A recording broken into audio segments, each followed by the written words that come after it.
Hello, welcome to my channel Homemade.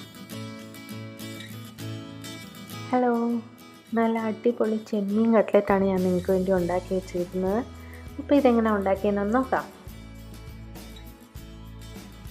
ഞാനൊരു 200 gram ചെമ്മീൻ തൊലിയൊക്കെ കളഞ്ഞ് നല്ല ക്ലീൻ ചെയ്ത് കഴുകി വൃത്തിയാക്കി 2ആയിട്ട് കട്ട് ചെയ്ത് വെച്ചിട്ടുണ്ട്. വലിയ ചെമ്മീനാണെന്നുണ്ടെങ്കിൽ ഒരു 3ആയിട്ടൊക്കെ കട്ട് ചെയ്ത് വെക്കണം. ഇതിപ്പോൾ ചെറിയ ചെമ്മീൻ ആയതുകൊണ്ട് 2ആയിട്ട് കട്ട് ചെയ്ത് നല്ല കഴുകി ക്ലീൻ ചെയ്ത് വെച്ചിരിക്കുകയാണ്. പിന്നെ ഞാനൊരു 7 റസ്ക്, സാധാരണ നമ്മൾ കടയിൽ നിന്ന് വാങ്ങിക്കുന്ന റസ്ക് മിക്സിയിലൊന്ന് പൊടിച്ചെടുത്തിട്ടുണ്ട്. ഏകദേശം ഒരു 7-8 പീസ് റസ്ക് പൊടിച്ചെടുത്ത് കഴിഞ്ഞാൽ ഒരു ബൗള് റൊട്ടിപ്പൊടി നമുക്ക് കിട്ടും. ഒരു 2 കോഴിമുട്ട ഞാൻ അടിച്ചെടുത്തിട്ടുണ്ട്.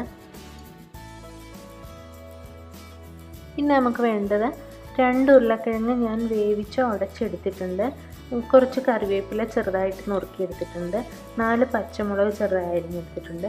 പിന്നെ പെരിഞ്ചീരകം, garam masala, ginger garlic paste, മഞ്ഞൾപ്പൊടി, 2 സവോള ചെറുതായി അരിഞ്ഞത്. ഇത്ര സാധനങ്ങളാണ് പിന്നെ വേണ്ടത്. ഇനി നമുക്ക് ഉണ്ടാക്കാൻ തുടങ്ങാം. ഒരു പാൻ ചൂടാകുമ്പോൾ അതിനകത്തേക്ക് ഒരു 3-4 ടേബിൾ സ്പൂൺ വെളിച്ചെണ്ണ ഒഴിക്കുക. അതിനകത്തേക്ക് ഒരു 1/2 ടീസ്പൂൺ പെരിഞ്ചീരകം ഇടുക. പെരിഞ്ചീരകം അല്പം മൂത്ത് പൊട്ടി തുടങ്ങുമ്പോഴേക്കും നമ്മൾ എടുത്തു വെച്ചിരിക്കുന്ന 1 table spoon ginger garlic paste, ഇഞ്ചിയും വെളുത്തുള്ളിയും കൂടെ അരച്ച പേസ്റ്റ് ചേർക്കുക. ഇത് നന്നായിട്ടൊന്ന് വഴറ്റിയെടുക്കുക.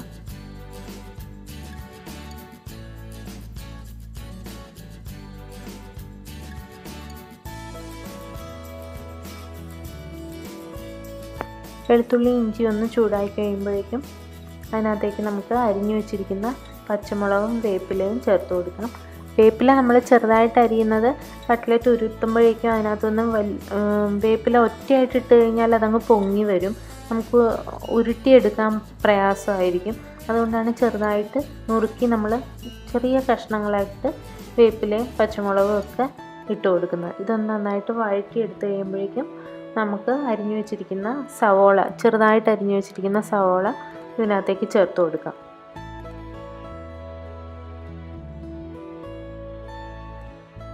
മീഡിയം സൈസിലുള്ള 2 സവോളയാണ് ഞാനിവിടെ അരിഞ്ഞു വെച്ചിരിക്കുന്നത്.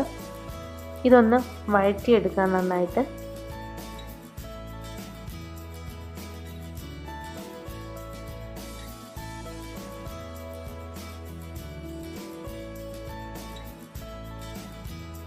സവോള ഒന്ന് വേഗം വഴന്ന് കിട്ടാനായിട്ട് കുറച്ച് ഉപ്പ് ഞാൻ ഇപ്പോൾ ചേർത്ത് കൊടുക്കുന്നുണ്ട്.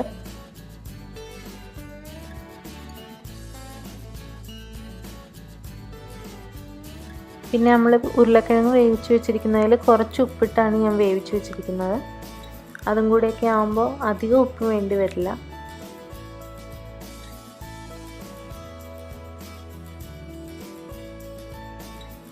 ഇപ്പം നമ്മുടെ സവോള ഏകദേശം നന്നായി തന്നെ വഴന്ന് കഴിഞ്ഞിട്ടുണ്ട്.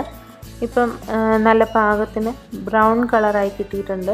ഇതിനകത്തേക്ക് നമ്മൾ എടുത്തു വെച്ചിരിക്കുന്ന 1/4 ടീസ്പൂൺ മഞ്ഞൾപ്പൊടിയും 1 ടീസ്പൂൺ ഗരം മസാലയും ചേർത്ത് കൊടുക്കാം. ഈ മസാല ഒന്ന് മൂപ്പിച്ചെടുക്കാം. മസാല ഇത്തിരി ഒന്ന് ചൂടായി കഴിയുമ്പോഴേക്കും നമുക്ക് ചെമ്മീൻ ഇതിനകത്തേക്ക് ചേർത്ത് കൊടുക്കാം. ഈ ചെമ്മീൻ ഈ സവോളയായിട്ട് കിടന്ന് ഒന്ന് നന്നായിട്ട് ഫ്രൈ ചെയ്ത് വരണം. ഒത്തിരി അങ്ങ് മൊരിയണ്ട, എങ്കിലും ഒന്ന് വെന്ത് നന്നായിട്ട് ചെറുതായിട്ടൊന്ന് മൊരിഞ്ഞ് വരുന്ന സമയം വരെ നമുക്കൊന്ന് ഇളക്കി കൊടുക്കാം.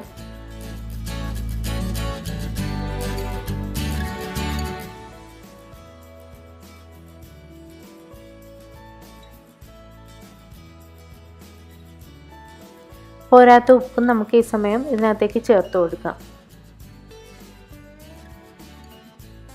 അപ്പോൾ നമ്മൾ സവോളയ്ക്ക് ഒരല്പം ഉപ്പ് ചേർത്തിട്ടുണ്ട്. ഇപ്പം ചെമ്മീൻ ചേർത്ത് കഴിഞ്ഞപ്പോൾ അതിൽ പിടിക്കാനായിട്ട് കുറച്ച് ഉപ്പും കൂടെ ചേർത്ത് കൊടുത്തിട്ടുണ്ട്. പിന്നെ നമ്മൾ ഉരുളക്കിഴങ്ങ് വേവിച്ച് വെച്ചിരിക്കുന്നതിനകത്ത് ചെറുതായിട്ട് ഉപ്പ് ചേർത്ത് തന്നെയാണ് വേവിച്ചിരിക്കുന്നത്. അപ്പോൾ ഇതെല്ലാം കൂടെ ആകുമ്പോഴേക്കും നമുക്ക് പാകത്തിനുള്ള ഉപ്പായി കിട്ടും. ചെമ്മീൻ നന്നായിട്ട് വഴന്നു വന്നിട്ടുണ്ട്. ഈ സമയത്ത് നമുക്ക് അതിനകത്തേക്ക് വേവിച്ച് വെച്ചിരിക്കുന്ന ഉരുളക്കിഴങ്ങ് ചേർത്ത് കൊടുക്കാം.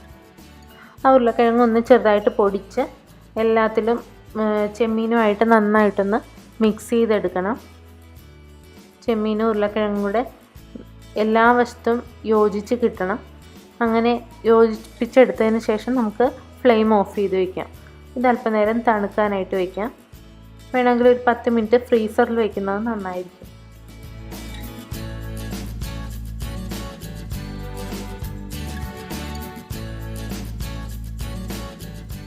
ഇപ്പം നമ്മുടെ ചെമ്മീൻ മസാല നന്നായിട്ട് തണുത്തിട്ടുണ്ട്. ഇനി നമുക്ക് ഓരോ കട്ട്ലറ്റിൻ്റെ വലിപ്പത്തിൽ ഇത് ഉരുട്ടി ഒന്ന് ചെറുതായിട്ട് പ്രസ് ചെയ്ത് കട്ട്ലറ്റിൻ്റെ ഷേപ്പ് ആക്കി എടുക്കാം. അതിനുശേഷം ആദ്യം മുട്ടയിൽ മുക്കണം, പിന്നീട് നമ്മുടെ റൊട്ടിപ്പൊടിയിൽ മുക്കിയെടുക്കണം. അപ്പം മുട്ടയിൽ മുക്കിയിട്ട് റൊട്ടിപ്പൊടിയിൽ മുക്കുമ്പോൾ നന്നായിട്ട് അത് മൊരിഞ്ഞ് കിട്ടും, പിടിച്ചിരിക്കും, പെട്ടെന്ന് വിട്ടു പോവില്ല. അതിനുശേഷം നമുക്കൊരു പാത്രത്തിലേക്ക് ഇങ്ങനെ ഓരോ കട്ട്ലറ്റായിട്ട് ഷേപ്പാക്കി നമുക്ക് നിരത്തി വയ്ക്കാം. ഇതെല്ലാം കൂടെ ഒരുമിച്ച് ഫ്രൈ ചെയ്തെടുക്കാനായിട്ട് നമുക്ക് ഓരോ കട്ട്ലറ്റ് ഉരുട്ടി ഇതുപോലെ മുട്ടയിലും റൊട്ടിപ്പൊടിയിലും മുക്കി പ്ലേറ്റിലേക്ക് വെക്കാം.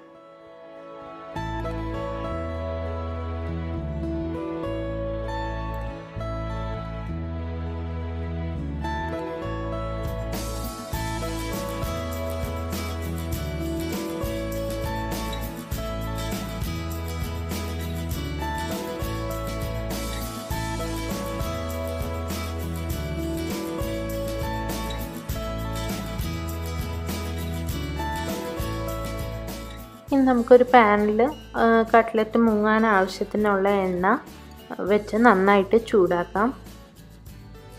എണ്ണ നന്നായിട്ട് ചൂടായി വരുമ്പോൾ നമുക്ക് ഓരോ കട്ട്ലറ്റായിട്ട് അതിനകത്തേക്കിട്ട് ഫ്രൈ ചെയ്തെടുക്കാം.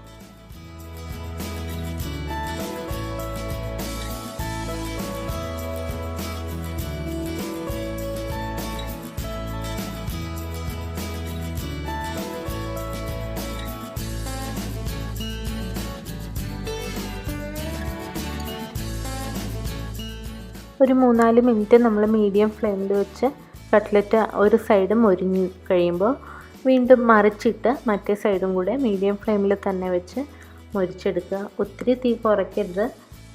കുറച്ച് കഴിഞ്ഞാൽ അത് എണ്ണ കുടിക്കും. അതിനേക്കാൾ നല്ലത് ഇത്തിരി തീ കൂടി തന്നെ ഇരിക്കുന്നതാണ് നല്ലത്. അപ്പോൾ മീഡിയം ഫ്ലെയിമിലിട്ട് ഒരു സൈഡ് മൊരിഞ്ഞതിന് ശേഷം മറ്റേ സൈഡും കൂടെ മറിച്ചിട്ട് മൊരിച്ചെടുക്കുക.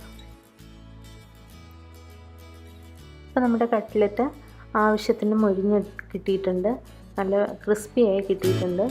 ഇത് നമുക്ക് ഒരു ടിഷ്യൂ പേപ്പറിനകത്തേക്ക് എടുക്കാം. കൂടുതലുള്ള എണ്ണ അതിലേക്ക് വലിച്ചെടുത്തോളും.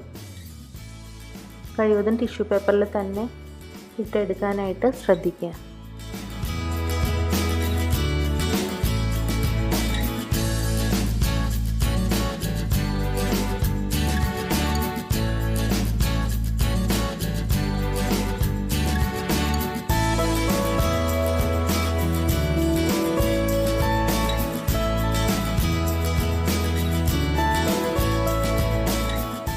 അങ്ങനെ നമ്മളെ അടിപൊളി ചെമ്മീൻ കട്ട്ലറ്റ് റെഡി ആയിട്ടുണ്ട്.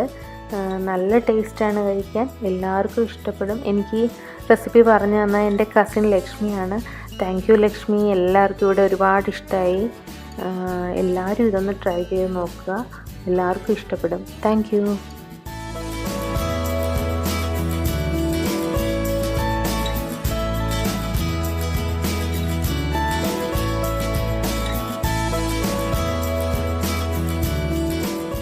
സൂപ്പർ.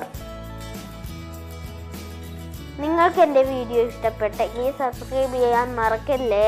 എൻ്റെ പുതിയ വീഡിയോസിൻ്റെ നോട്ടിഫിക്കേഷന് വേണ്ടി ബെൽ ബട്ടൺ ക്ലിക്ക് ചെയ്യണേ.